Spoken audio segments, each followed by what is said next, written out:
बरं, या सगळ्यामध्ये विद्याधर महाले तुमचे पती यांचा किती मदत मिळते त्यांची, किंवा कसे सल्ले मिळतात काम करत असताना? हे बघा, लोकप्रतिनिधींना काम करत असताना प्रशासकीय मदत सुद्धा अत्यंत आवश्यक असते. कुठलाही लोकप्रतिनिधी हा काम करत असताना प्रशासनाच्या मदतीशिवाय तो काम करू शकत नाही. मंत्री असू देत किंवा लोकप्रतिनिधी असू देत, प्रशासनाची साथ जर का असेल तर त्याच्या मनातल्या ज्या काही योजना असतील तो त्या योजना प्रत्यक्ष योग्य पद्धतीने कार्यान्वित करू शकतो, ते फक्त आणि फक्त प्रशासनाच्या सोबत.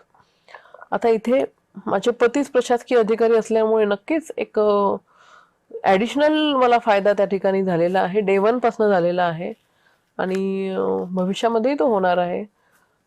त्यांचे सल्ले मला नेहमी असतात. आता त्यांची कारकिर्दी जर का पाहिली तर वयाच्या 25-26व्या वर्षापासून ते मंत्र्यांकडे पीएस म्हणून, विविध मंत्र्यांकडे पीएस म्हणून त्यांनी काम केलेलं आहे. आता तिथे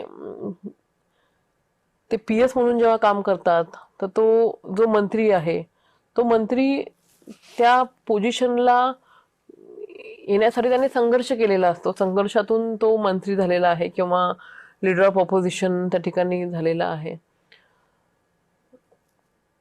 तर कुठेतरी ते काम करत असताना माझ्याशी पण कम्पेअर करतात की अरे तू ह्या गोष्टीचा अभ्यास करायला पाहिजे होता, किंवा मी सभागृहामध्ये बोलले की नाही तू असं बोलायला पाहिजे होतं, साहेबांनी असं केलं असतं, साहेबांनी तसं केलं असतं.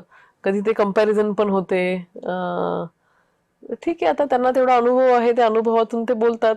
मला जेवढं त्यातून घेता येते तेवढं मी घेण्याचा प्रयत्न करते.